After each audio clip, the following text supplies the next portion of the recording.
Welcome to the Beat Reporter's Inbox on MLB.com, presented by Edward Jones. I'm Brittany Ghiroli, Orioles Beat Reporter, with Josh LaBelle asking the questions. Josh, who's up first? This question comes from Mark. What is the plan with Ubaldo Jimenez? Well, the plan with Ubaldo Jimenez right now is for him to remain in the bullpen. Now, if you look at the previous few seasons with the Orioles, they have done this before. They put Ubaldo in the bullpen before. He's been able to earn his way back into the rotation, either by performance or need from the club. So there's a chance Ubaldo could do that again. There's also a chance in his final contract year that the Orioles decide to cut ties at some point. For now, he's in the bullpen, pitching in relief, but the plan is really uncertain when it comes to Ubaldo. This next question is from Greg. When is Wellington Castillo coming back? Wellington Castillo could join the Orioles as early as this weekend's series in the Bronx. Now, the Orioles badly need Castillo back. His bat was red hot before he hit the disabled list. He did speak in Baltimore yesterday. He's been taking BP, he's been throwing, he's been testing things out. He's pretty encouraged that he's going to be able to return. Saturday is the target date. And this question comes from Karen. Why is Kim never playing? It seems like he always does well when he does get a chance. Well, I agree with that, Karen. He does do well when he gets the chance, but they have this guy named Trey Mancini who they kind of like a lot. The guy who hit 2 home runs in last night's game. It's very unfortunate. Kim's kind of the product of a roster crunch here. Seth Smith in that leadoff spot, also doing really well. Trey Mancini, as I mentioned, red hot. And unfortunately, the byproduct of that is Kim has really been relegated to the bench, playing very sporadically. I don't see that changing, unfortunately, unless something happens with Trey Mancini. Here's another question from Jim. What's the latest on Zack Britton? I don't hear anything about him. You don't hear that much about him. I would agree with that. Right now, he's playing catch. Everything is on schedule. However, no one's really told us the schedule. So he's playing catch. He's getting a little bit firmer with his catch, we're told. He's spreading it out a little bit more. He continues to progress. That 45 to 60-day timeline that we got initially is all we have to go off of. Though Zack Britton wants to return closer to that 45-day mark, we don't have anything to go off of. We don't know when he's throwing a bullpen. We don't know when he's throwing a simulated game. We don't have any kind of timeline. All we can do right now is monitor his progress and hope that there's no setbacks. And this one comes from Pete. Any trade ideas floating around for the O's? If there are, they haven't been made public. But I think the big problem right now is that there's not a whole lot of teams that know that they're sellers. You're looking at a trade deadline that's a month and a half away, and there are so many teams in the American League East alone, first to last, is separated by 6 games. So I think when you get closer into July, mid-July, you could start to look at who might be available. Right now, it's almost impossible to determine solely because of the nature of that second wild card. Every team thinks that they're in it. This question comes from Dan. On the market, who's the O's best option so we can get some consistency? Again, there's not that much available on the market. I mean, when you look at guys who have been available in the past, I think a guy like Chicago's Jose Quintana could fit their team very well, but it's impossible to say what teams and what starters are going to be available, I think, until you get into July. Now, we do know there's no real help down below for the Orioles when it comes to the rotation. There are some intriguing relief options. Tanner Scott is a guy who's probably going to come up sooner rather than later, has been clocked in the triple digits, a really interesting young arm. But when it comes to starters, I think if they don't go out and get one, they're going to unfortunately be stuck with what they have. This question comes from John. How is Manny? How's Manny? He's okay. We haven't gotten final word yet on that MRI. Last night, the x-ray that was taken on his hand, it's more his hand than his wrist, which is what we initially thought. That x-ray was negative. There is a puncture wound. They're hoping that it's nothing serious, but there should be a little bit more word on that later this afternoon. This one's from Tyler. Could Edwin Jackson be a trade chip should Baltimore be buyers? He could be potentially, yes. And I think a lot of people would potentially like to see that because he is one team away from breaking the MLB record. This is his 12th organization since he's come up. But right now, it's just an experiment. They had to add him to the roster. He had an out. They didn't want to lose him to free agency. He's certainly a guy that they could dangle if he does throw well. He's also a guy that could be a starter if he ends up throwing well. So he's a bit of a wild card right now for the Orioles. This question comes from Lewis. Do you have any opinion on how the O's should improve their pitching?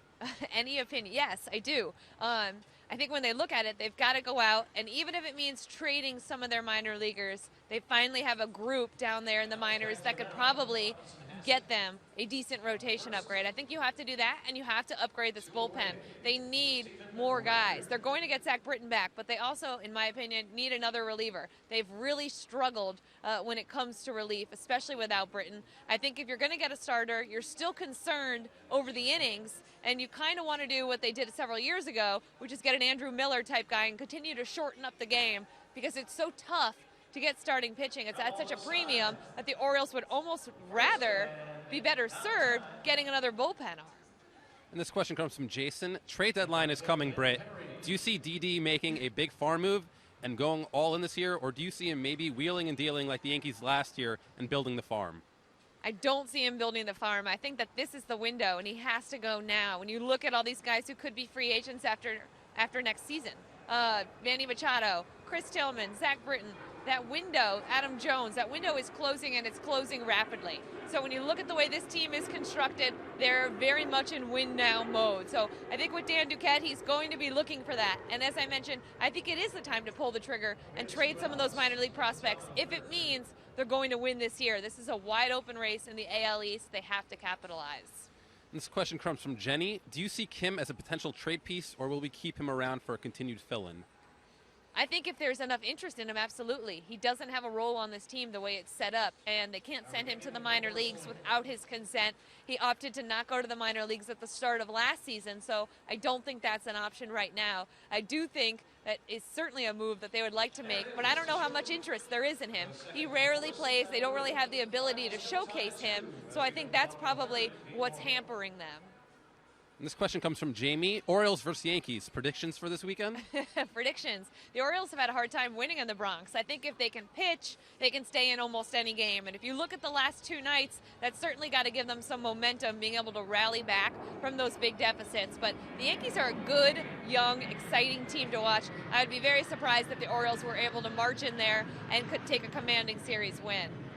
This question comes from Tyler Ayala. When do you think Cisco will make the big club? I think you'll probably see Chance Cisco at some point next season, but keep in mind, as I mentioned, Wellington Castillo has been fantastic for them. They signed him so they wouldn't have to rush Chance Cisco up here. Right now, he doesn't have a role on this team. Barring any kind of injury, I still don't think that they would try and rush him and bring him up. I think you're looking at 2018 at the earliest for Chance Cisco. This question comes from Greg. How is the RO's farm system looking?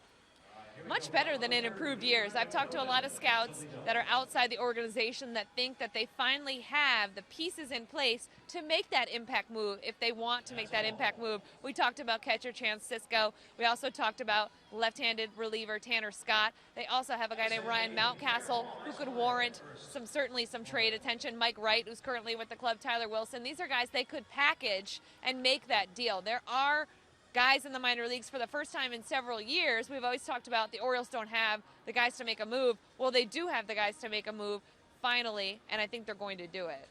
All right, this question comes from Nick Macheka. Do you see anything that is contributing to Chris Davis' struggles, or is he this who he is? Well, Chris Davis has said that he's having trouble picking up the ball, and when he goes through those lulls, he can look quite awful. I mean, he's capable of carrying the team, and he's also capable of really being a frustrating guy to watch. But this is who he is. You nailed it on the head. I mean, he is a streaky, erratic guy, and he's always been like that. So I think Orioles fans who think that he's going to be this model of consistency, that's just not what he's about. You have to just wait and hope that he gets hot and kind of can limit those bad stretches. But he's always a streaky hitter. He's a high strikeout, high power guy. When he's going good, he can carry this team. When he's not going well, it can really bury the offense. This question comes from Taylor. When will Chris Lee make his big league debut? When will what? When will Chris Lee make his big league debut? Chris Lee. I think you're looking at maybe later this year, potentially a September call-up. I know they don't want to rush Chris Lee. They want him to continue to develop. They do have some issues when it comes to pitching, but they don't want to rush these guys.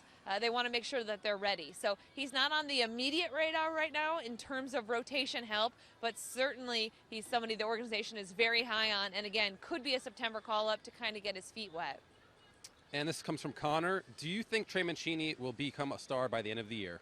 I think he is a star. They're calling him Boom Boom. People in Baltimore love him. He's hitting all kinds of crazy home runs. I think Trey Mancini is a great story, especially because he's a homegrown player. He's a prospect that nobody really thought would make it up here and would do the things that he's doing. So I think he's fantastic. I think by the end of the year, you're going to have a better idea of who he is. But he's had such a great run here. It hasn't been just a good week. It's been a good few months that I think Trey Mancini is really proving who he is and what he can do. And this question comes from Kenny. What about Tillman? How's the club handling his return pitch limit? The issue with Tillman and Gausman, and I agree, if they really can step it up, they can help Dylan Bundy a lot. Gausman hasn't looked quite right all year, and I think a lot of it is not being able to put hitters away. He gets ahead 0-2, 1-2, then really struggles and runs up that pitch count. With Tillman, who started the year on the disabled list, he says he's fine. Physically, there are no issues, but he still hasn't quite looked, to me, like Chris Tillman of the past. So those are two guys who really need to turn it on, in my opinion, if the Orioles are going to get to the next level. Dylan Bundy can't do everything. He can't pitch every game. Chris Tillman and Kevin Gausman need to figure out a way to make it happen.